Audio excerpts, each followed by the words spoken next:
Like most of you, I have enjoyed my fair share of bad video games. Of course they weren't bad to me, but usually the game magazines at the time had some pretty negative things to say about them. Even today you'll find some asshole on the internet saying bad things about the games you love. The rise of aggregate websites like Metacritic have emboldened those looking to disparage certain games, with some going as far as using terms like objectively bad to support their opinions. There was a time in my life that I'd argue for hours on the internet about video games, trying to support the stuff I enjoyed and protect them from those who simply didn't have the wherewithal to understand their greatness. As I got older and got exposed to more opinions, viewpoints, and experiences, I began to understand that we all meet video games on different terms. Many different things affect our enjoyment of them, none more so than the sheer power of personal preference.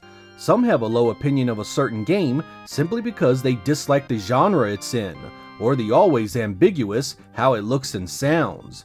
Eventually I came to not really care what someone else thought of the games I enjoyed, giving me the courage to do an episode like this in the first place. In this episode, we will be looking at 10 games that many people consider to be poor to outright awful, yet I enjoyed them quite a bit.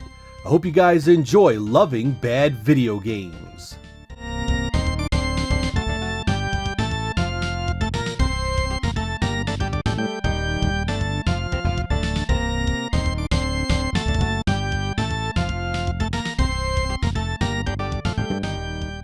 James Buster Douglas Boxing was released in 1990, an adaptation of the title arcade game called Final Blow.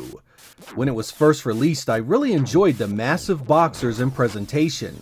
It looked just like the arcade version, and of course everyone was excited to get a chance to fight the guy who had knocked out Mike Tyson. I knew it was fairly shallow compared to other boxing games even then, but there was still something cool about the quick rounds and the fast matches that appealed to me.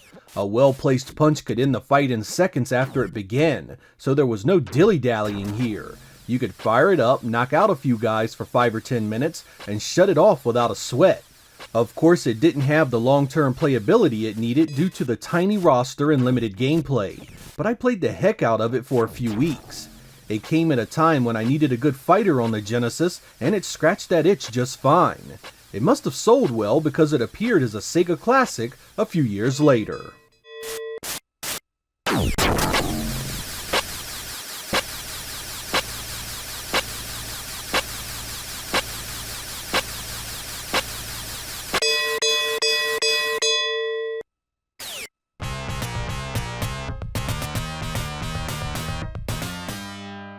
To hear most people tell it, 1997's Castlevania Legends was the worst game in the series. Most reviews were pretty unkind, and even Koji Igarashi himself said he considers it an embarrassment. It wasn't to me though, and I quite enjoyed this action platformer for Nintendo's Game Boy. It starred Sonia Belmont, the first ever vampire hunter of her family, who sets out to defeat the evil Count Dracula. It's a straightforward affair without a lot of bells and whistles, but I still enjoyed the stage layouts, the whip-based gameplay, and much of the music. I mean, for what it was perfectly playable, but at the time it had the unfortunate situation of being released after Symphony of the Night, so many were comparing it to that or expecting something similar. Comparing an original Game Boy title to a high-budget 32-bit release was extremely unfair. It would be years before Konami put that much effort into a portable Castlevania, and on much more powerful hardware to boot. Still, there are many people out there that were down on this and consider the other Game Boy games superior, but I found it perfectly playable and it entertained me just fine.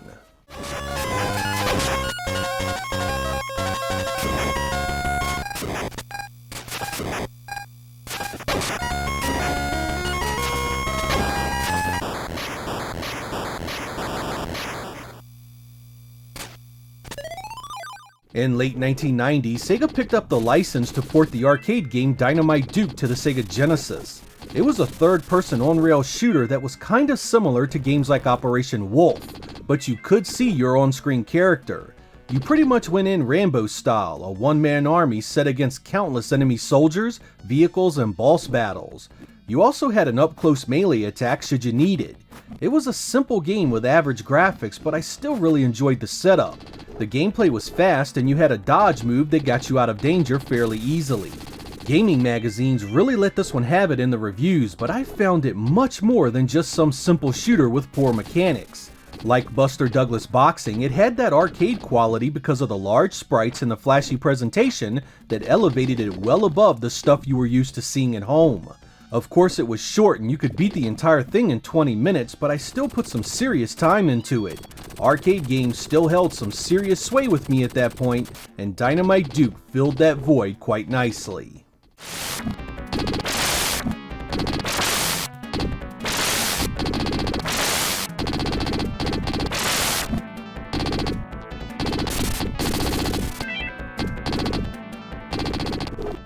It may surprise some of you to see Nekketsu Oyako here, the 32-bit beat-em-up for the Sega Saturn and Sony PlayStation. While I rather enjoyed this often forgotten gem from Technosoft, most Japanese publications crushed it in their review sections. While it was certainly no Streets of Rage, it could still be a fun diversion in an era that many games like this had died out in. It has a setup you'd expect of a game like this. Pick from a short list of fighters and go beat down wave after wave of the same enemies over and over. The visuals had a colorful mix of similarities to the Final Fight series, but it had much sillier locations like fighting inside a whale and enemies that were often just as comical. Gameplay was simple too, a few combos and specials in your rather limited arsenal. I guess I found some fun here because so many games had gone polygon based and the old 2D genres were being left behind. It was nice to see a classic style arcade game get some love even if it didn't take particularly good advantage of the hardware it was on. Some call it too simple and much weaker than the genre's best. Maybe so, but I still appreciated that it hung on to 2D gameplay while so many others embraced the polygon revolution.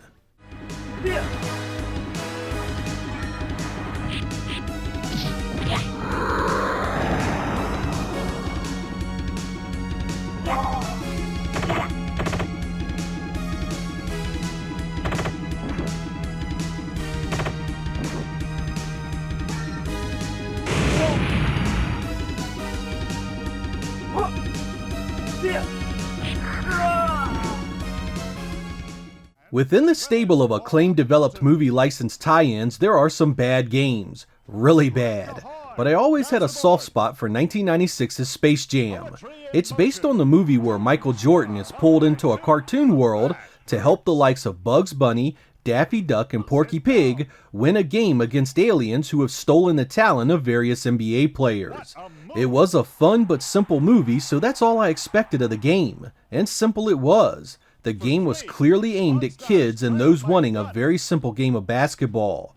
It had a few mini-games to mess around with as well. It was the kind of game that was best played with friends or for a good laugh and not taken seriously. It shined in this regard, and the nice visuals and appealing cast were always fun to see in action. Many reviewers seem to miss that point entirely. They compared it to NBA Jam, completely missing the point of its target audience and rarely mentioning the strength of its multiplayer. I dug it though, and it still brings a smile to my face today. With authority. He shoots.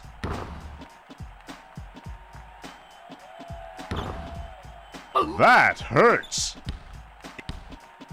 Poetry in motion. In 1988, I got one of the few brand new NES games I ever received in my life, Rambo. Despite its name, it was actually based on the second film, Rambo First Blood Part 2. It was such a weird title. It opens up with you exploring a base and talking to your comrades. Then you are dropped into a jungle where for the majority of the game, you are lost in fighting bees and snakes. The gameplay isn't set up like a normal side-scroller. You can run left and right, but you also have warp points that send you to other parts of the level. You have to explore and find the proper route to get to where you need to go and who you need to talk to. It can be a confusing game to play and the ending is rather weak.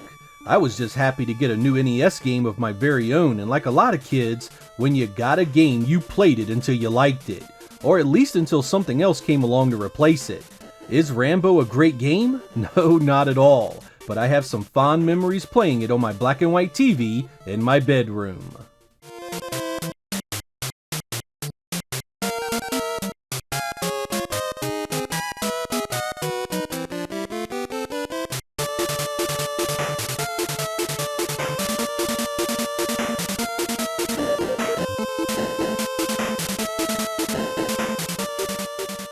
In 1989, I also got WWF WrestleMania out of the bargain bin.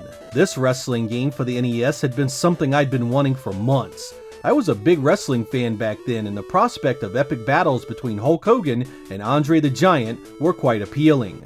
No bones about it, it sucked to high heaven, but I made it work. I learned to play it well enough to manipulate the action and sort of create my own special moves. Yeah, it was some sad shit to have to pretend to do certain moves, but I did the best I could with what I had. There's a lot to dislike about this one, so I understand if you aren't a fan. There's only 6 wrestlers, the moves list is a joke, and there is a severe shortage of match types. There were much better games depicting the sport at the time, but few had an official WWF license. That gave this one tons of appeal, and I was determined to make it work.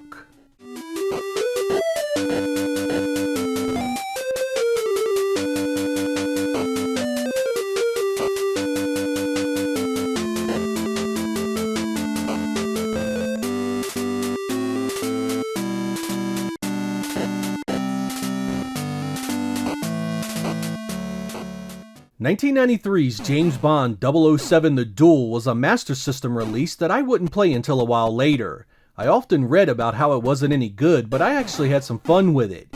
It's a run and gun starring everyone's favorite secret agent. The stage layouts are simple and you never have much more to do than shoot a few enemies, rescue a few hostages, and pick up some items. But it looked good, the animation is great, and the gameplay is responsive. It had varied stage locations, and there is even a Game Gear version of it. I'd even go so far as to say it was better than the one that showed up on the Genesis. It can be extremely cheap, and death will find you often the first time you play it. The fact that it wasn't widely released hurt it as well. Whatever the case, I found this one to be quite fun, despite the sometimes cheap gameplay.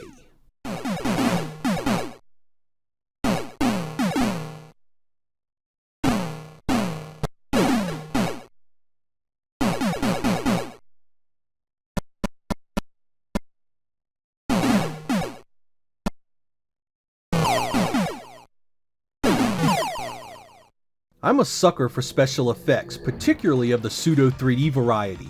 When Hyperzone showed up for the Super Nintendo in 1991, I was blown away. Oh my god, did it look cool. The Mode 7 graphics really did make it look 3D, kinda like a shoot-'em-up version of F-Zero. It was smooth and easy to get into, and even my sister would take turns playing it with me. Magazines at the time hammered it and said it basically sucked. They weren't as impressed with the visuals as I was, nor the gameplay.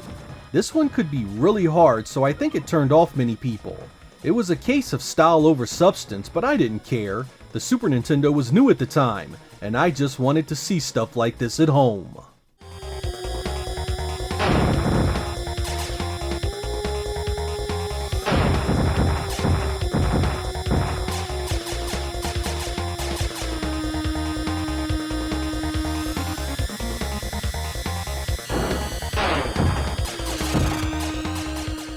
I left Kiss, Psycho Circus the Nightmare Child last for good reason. This one gets a ton of hate. It's based on the PC game of the same name and was released for the Dreamcast in late 2000. That PC game was based on a comic book by the creator of Spawn, Todd McFarlane.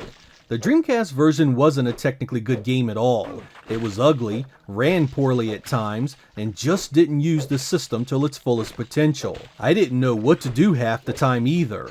Everything is so dark and navigating it can be a chore. This one has a wild story, however, and the insanely weird enemies and weapons kept me playing. The opening is the toughest to get through, but once you get some weapons under your belt, the pace picks up and it becomes more enjoyable. There is no question at all it's a bad game though. The PC version wasn't the best itself, and the uglier Dreamcast version suffers even more. It's certainly a product of its time, and going back to it can be tough, particularly its lack of dual analog control. I didn't mind it so much back then though. While the problems were real, I found the exploration and setting to be quite appealing.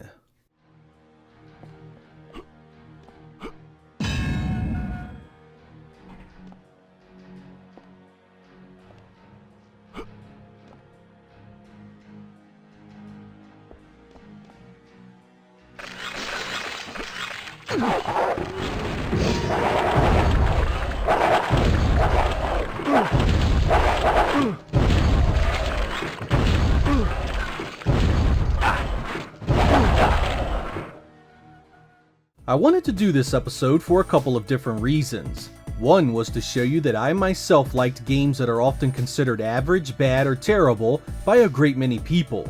When you see me give a negative opinion about a video game, it's not to attempt to make you feel bad about something you enjoy. It's just my opinion. And those opinions can vary widely person to person and game to game. Even when there is a majority that leans one way or the other, there is still a rather large percentage of people that will disagree. As I spend more time in the hobby, I have come to care less about what others think about my own opinions and become far more interested in hearing theirs. Understanding how a game affected you differently because it was the only title you had for 4 months as a kid, or because you played it with your dad or little brother, or because it was the first game you received with a new system, it's those kinds of stories that really dictate how each and every game out there can be met with radically different viewpoints. Given the right circumstances, even the most widely hated game has a chance to bring someone joy. While I give opinions on a great many games on my channel, and let's be frank, many of you have disagreed with me more than once, I'd never tell you that your experience is without merit or that you are wrong for enjoying something that I don't. Play what you want, enjoy it, and if someone wants to argue with you because they can't handle that, screw them. That time is better spent playing games, not defending them to strangers. I'm Sega Lord X, thank you guys for watching, and I will catch you next time.